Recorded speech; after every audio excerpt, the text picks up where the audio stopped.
In the African community, immediately when somebody speaks about cancer, you're thinking death. And me being a single mom, I was really terrified, but I was really terrified because I thought that was the end of me. And I quickly did, just do updates on my policies just to make sure that, I've got will. It was quite traumatic. I really thought, did I wrong someone? What did I do to deserve this? I've been so good.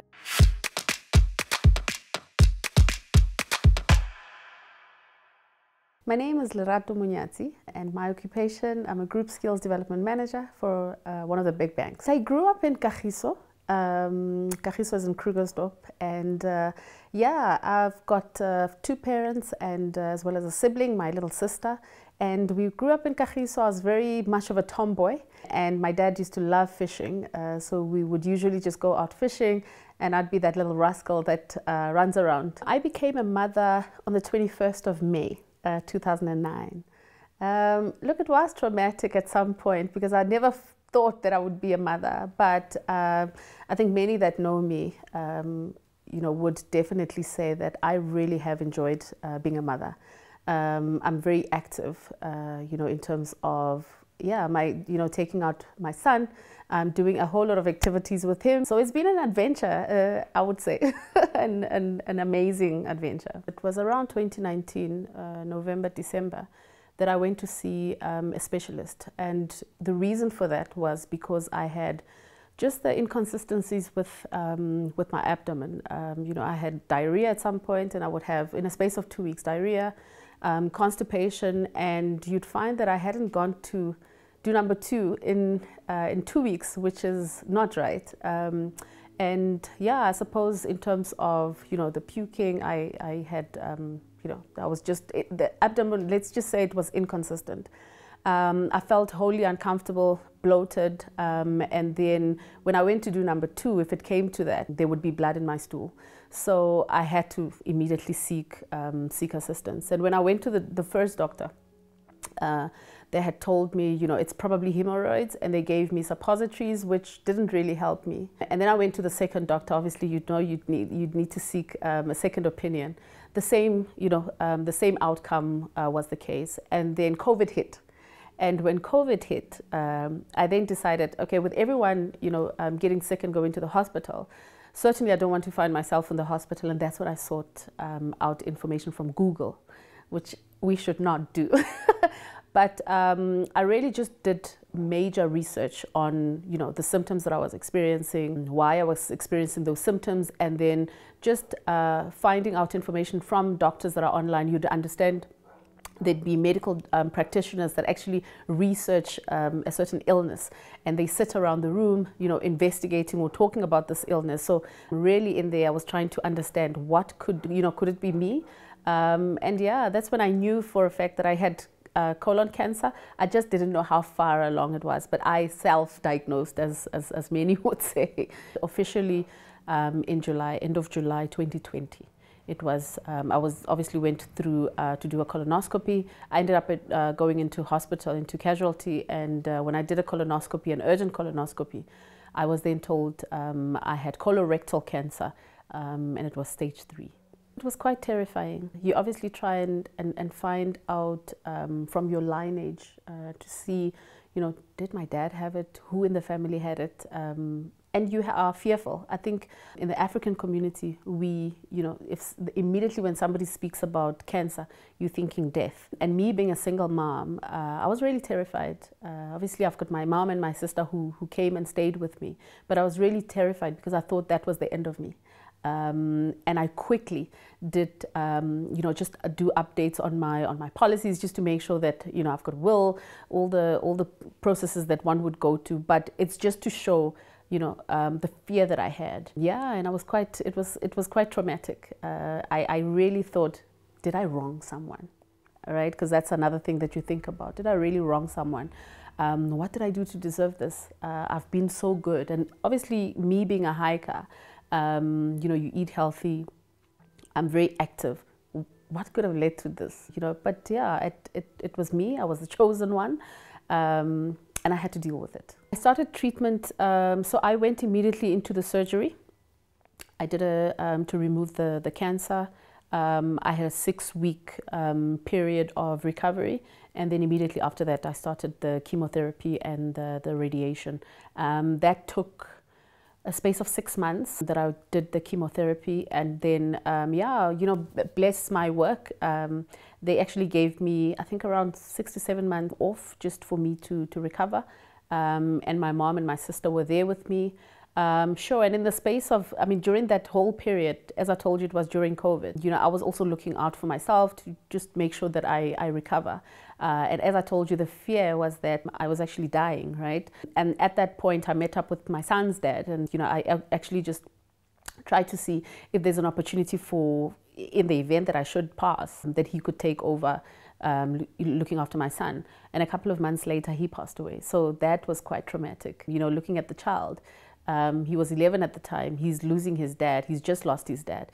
And here I am fighting for my life as if I'm about to lose it as well. So I really had to, speak to myself, gather my faith, gather the people around me and say, we have to fight this.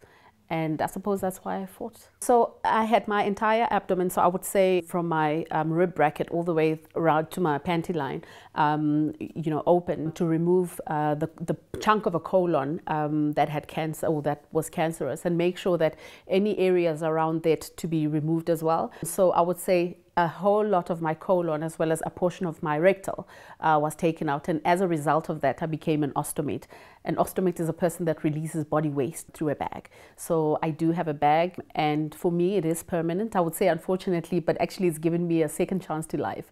So for me, I would say fortunately for me, they were able to, or the doctors were able to assist in making sure that I live the rest of my life happy and very healthy. So I do have an ostomy bag. I really don't look at it as a disability.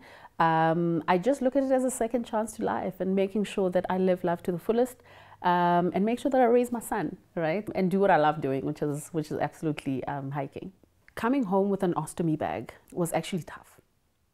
I really struggled to accept that. There was a moment where I felt, surely this can't be my life. How do I go back to my community? How do I look people in the face and know that the first glance they're going to do is on my abdomen and wonder, she looks fine, but they said there's something, behind all the clothes. There's an ostomy bag. What does that look like? And it was quite embarrassing, I would say. And I thought, perhaps let me just stay home. I'm not going to go hiking, and it's just not my life. I must just forget about it. And I remember friends of mine came through around November. So I had the surgery in July, and November, December, friends of mine came through, and they had brought me a poppy doll that looks like me. It's a SkirtGirlHiker, but underneath the skirt, there was an ostomy bag. And for me, that told me a story of, but your community accepts you. It's time that you do that for yourself, And I thought at that moment in time, that's when I decided, I'm actually going to live not only for me, but educate more people as I try and understand what is going on with me. And I just saw it as, people go to the toilet as normal. I just do it differently. I just do it standing up, but we do exactly the same thing. I always call it a Rolls Royce. I do it standing up. I could be talking to you and I could be doing number 2. You won't know, so it's different. It's just a different way of approach. It's a mindset as well, because I've met a lot of people who really struggle with it, and they look at me and they think, but you've only had it for a year. How is it that I've had it for 15 years and I'm still struggling with it? So I suppose it's a mental approach, and I suppose the support as well that I received from the community, my friends, and everyone that wanted to know about it. And that's how the SkirtGirlHiker Foundation was formed. Being a woman, it just gives me that gratitude, that knowing that I can do anything that I put my mind to. I'm labeled amongst the power women, and in the beginning I was like, guys, are you with me? I am dying here and you are busy calling me a power woman. Again, there's this narrative around, you're a warrior, you can do this. And I looked at all these people thinking, how am I a warrior, fighting cancer? But actually, I owned that. Lerato, you are tough. You're a warrior, and anything that you put your mind to, you can certainly achieve. And with COVID, we were faced with challenges around people losing work, people losing jobs, and there's a whole lot of magnitude. A few things that we really experienced.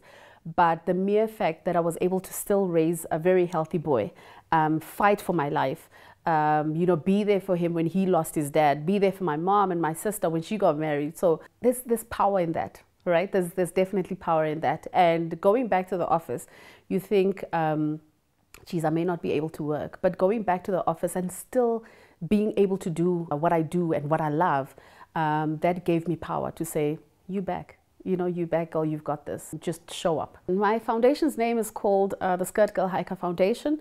And the name tells a story because I hike in skirts. And I suppose because a lot of people already knew this name, or I go by that name anyway, people tend to say, who's that girl that hikes in a skirt?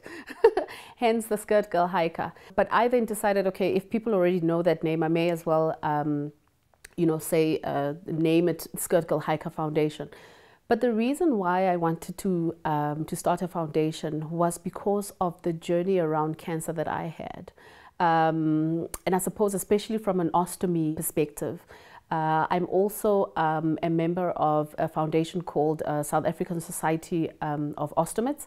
And having partnered with Faisal, it was for me to say, okay, here's a foundation where we can support colleagues that are living with ostomies, really talk about their mental support, how do we support them. But what I saw that there was a need of mainly was around the bags themselves. If you look at our state hospitals, they're really struggling, especially with the procurement.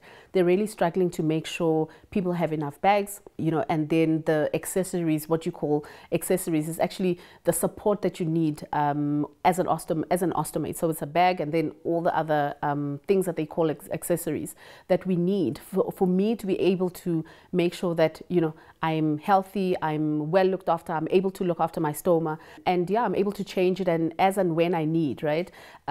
If you don't have that, right, and I've had the luxury of everything that I need, but if you don't have that, there's actually a mental challenge, because now it sounds like you're unable to change your bag. I could use a plastic bag because I don't have an ostomy bag. So how do I support those people? Because I've had such a comfortable life with medical aid, those people that don't have, what then happens to them? And I think my mindset changed from looking after me and saying, I'm okay, but to worry about the next person. What then happens to the next person?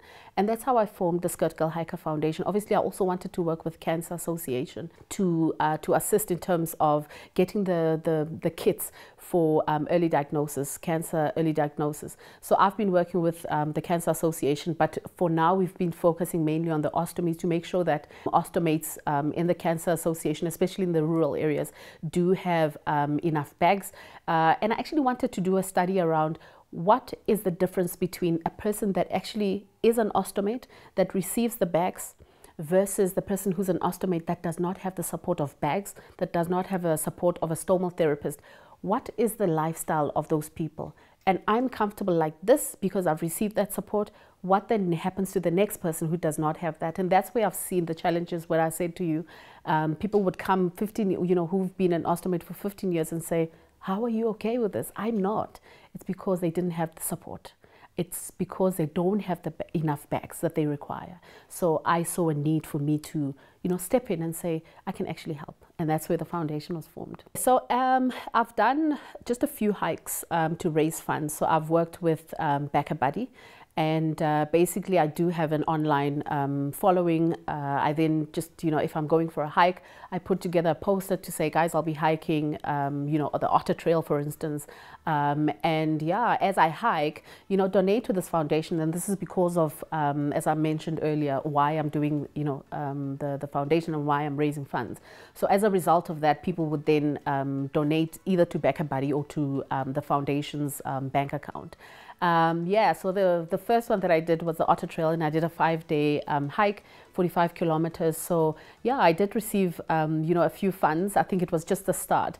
But the Kilimanjaro trip actually saw a major influx in terms of, people putting in the donations. So which was really, took me aback and was amazed at the support that I received. And that's how I was able then to work with Cancer Association to make sure that these funds are not directed to anyone else, so it's not wasted, but it's actually directed to the people that need it, to make sure they've got the mental support, to make sure they they see a stomal therapist who's the nurse that will assess their skin to make sure they know which stoma they have, and then to make sure that they have enough bags. So I hike for a purpose, and that's where that came from. Kilimanjaro was awesome.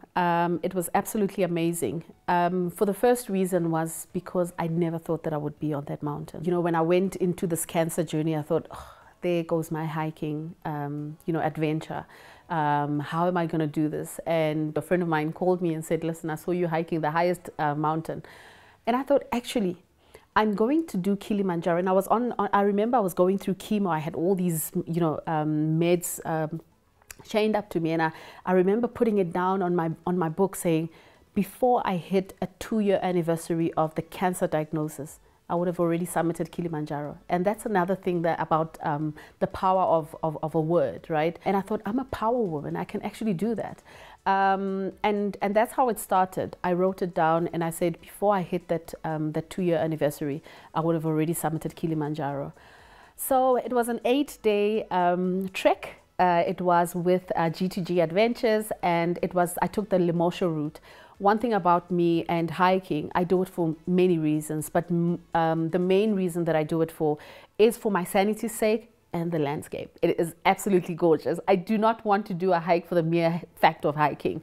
I want to do a hike because there's things to see, there's places to see. I think there's one picture here, the Drakensberg that I have, and it's just basically to show that I thrive on seeing beauty. I thrive on seeing God's nature. It's all been created for us. So exploring it for me is amazing, and that's why I took the Lemosho route. I think the first couple of days were really not really that hectic. It was quite easy. Again, it's pole pole. You walk slow, and you obviously acclimatizing yourself to the route. And the higher you go, the less air you have, and that's when you actually experience a bit of challenges here and there. But for me, I just decided to do it on my own. So it was just me and G2G Adventure guys that took me with. And yeah, I think it was for me it was more of a mental, mental strength. I needed to make sure that, it's me and me alone. And I'm having a conversation with myself to say, when I come back, I will come back much stronger. And cancer was just another journey, that I had to go through, but I needed to show cancer who's boss. Right? And that God has taken me out of it. And by that, I'm actually going to come back not only doing the menial hikes, but much stronger.